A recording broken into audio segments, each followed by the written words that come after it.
Qatar hancur lebur, Kanada menang 6-0 dalam laga penuh drama dan 2 kartu merah. Timnas Indonesia dan pelatih John Herdman menjadi sorotan di Amerika Serikat setelah Kanada menghancurkan Qatar 6-0 pada laga Piala Dunia 2026. Nama Herdman ikut ramai diperbincangkan karena ia merupakan sosok yang pernah membangun kekuatan Kanada sebelum kini menangani Indonesia. Media Amerika dan Kanada menilai fondasi yang ditinggalkan Herdman masih berpengaruh terhadap perkembangan sepak bola Kanada. Pelatih asal Inggris tersebut sebelumnya sukses membawa Kanada kembali ke Piala Dunia dan meningkatkan daya saing mereka di level internasional. Kemenangan telak Kanada atas Qatar sendiri berlangsung dramatis. Jonathan David mencetak hat-trick, sementara Kyle Larin dan Nathan Saliba turut menyumbang gol. 1 gol lainnya berasal dari gol bunuh diri pemain Qatar. Qatar bahkan harus mengakhiri pertandingan dengan 9 pemain setelah menerima 2 kartu merah. Laga tersebut juga diwarnai ketegangan dan insiden keras yang menyebabkan gelandang Kanada Ismail Kone mengalami cedera serius setelah mendapat tackle berbahaya. Kejadian itu memicu keributan di sekitar bangku cadangan kedua tim. Di tengah euforia kemenangan Kanada, perhatian publik Amerika juga tertuju kepada Timnas Indonesia yang kini ditangani John Herdman. Banyak penggemar menilai pengalaman Herdman bersama Kanada dapat menjadi modal penting untuk mengembangkan skuad Garuda di masa mendatang. Pertandingan yang semula diprediksi berlangsung sengit justru berubah menjadi mimpi buruk bagi wakil Asia tersebut. Kanada tampil dominan sejak menit awal. Dukungan penuh publik tuan rumah membuat permainan pasukan Les Russes begitu agresif dan efektif. Sebaliknya, Qatar kesulitan mengembangkan permainan dan lebih banyak berada di bawah tekanan. Gol pembuka Kanada lahir melalui Kyle Larin yang sukses memanfaatkan peluang pada menit ke-19. Keunggulan tersebut membuat Kanada semakin percaya diri. Hanya berselang beberapa menit, Jonathan David menggandakan keunggulan menjadi 2-0 pada menit ke-29. Situasi semakin memburuk bagi Qatar ketika Ahmed Homam menerima kartu merah pada menit ke-33 setelah melakukan pelanggaran keras terhadap Tajon Buchanan. Keputusan wasit membuat Qatar harus bermain dengan 10 orang sejak babak pertama. Unggul jumlah pemain membuat Kanada semakin leluasa menguasai jalannya pertandingan. Jonathan David kembali mencatatkan namanya di papan skor untuk membawa Kanada unggul 3-0 sebelum turun minum. Memasuki babak kedua, drama kembali terjadi. Gelandang Kanada, Ismail Kone, menjadi korban tackle keras dari Asim Madibo. Awalnya wasit hanya memberikan kartu kuning. Namun setelah meninjau tayangan VR, hukuman tersebut diubah menjadi kartu merah. Insiden tersebut menjadi momen paling mengerikan dalam pertandingan. Ismail Kone mengalami cedera serius berupa patah kaki dan harus mendapatkan penanganan tim medis sebelum dibawa keluar lapangan menggunakan berangkar. Meski kehilangan salah satu pemain pentingnya, Kanada tidak kehilangan fokus. Nathan Saliba yang masuk menggantikan Kone justru langsung memberikan dampak besar. 7 menit setelah masuk lapangan, Saliba berhasil mencetak gol dan merayakannya dengan mengangkat jersey Ismail Kone sebagai bentuk dukungan kepada rekannya yang sedang mengalami cedera. Dengan Qatar hanya bermain 9 orang, pertandingan praktis berjalan satu arah. Kanada terus menekan dan tidak memberikan kesempatan kepada lawannya untuk bangkit.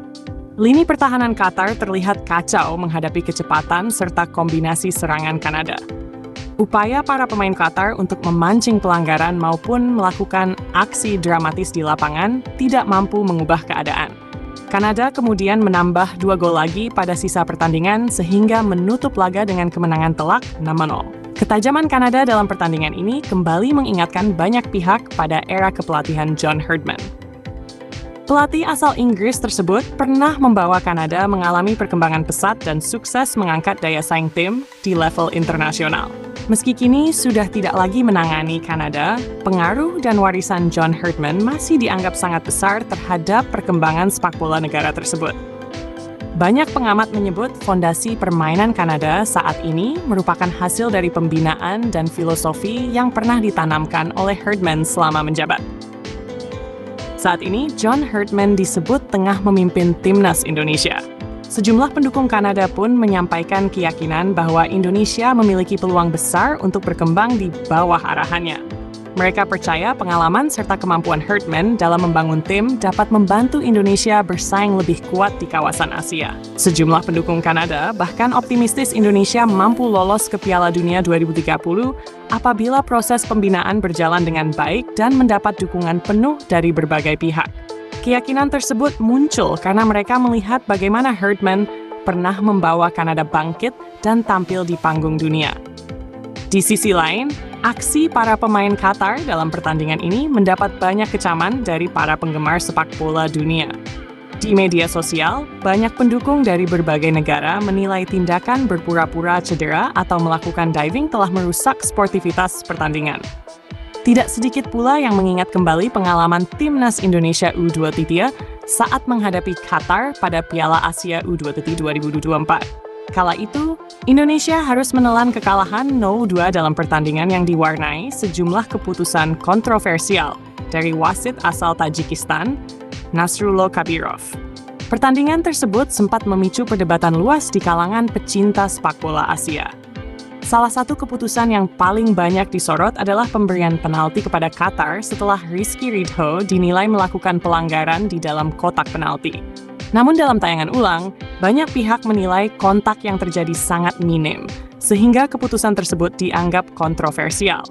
Kontroversi lainnya terjadi pada awal babak kedua ketika Ivar Jenner menerima kartu kuning kedua yang berujung kartu merah. Banyak pendukung Indonesia menilai pelanggaran yang dilakukan gelandang tersebut tidak layak mendapatkan hukuman seberat itu, karena hampir tidak terlihat adanya kontak yang berarti dengan pemain lawan. Indonesia kembali kehilangan pemain setelah Ramadan Sananta mendapat kartu merah langsung usai pemeriksaan VAR.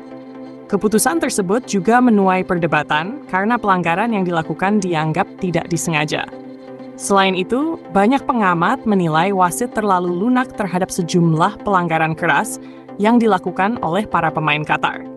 Hal tersebut semakin memicu kemarahan supporter Indonesia yang merasa tim mereka dirugikan sepanjang pertandingan.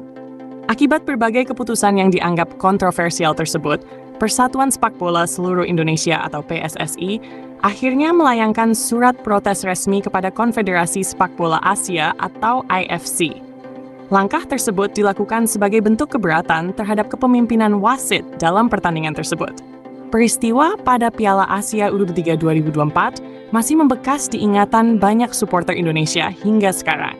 Karena itulah, ketika kembali melihat aksi drama dari pemain Qatar di pertandingan terbaru melawan Kanada, sebagian penggemar sepak bola langsung mengaitkannya dengan kejadian yang pernah dialami Garuda Muda. Meski demikian, banyak pihak berharap sepak bola dunia tetap menjunjung tinggi nilai sportivitas.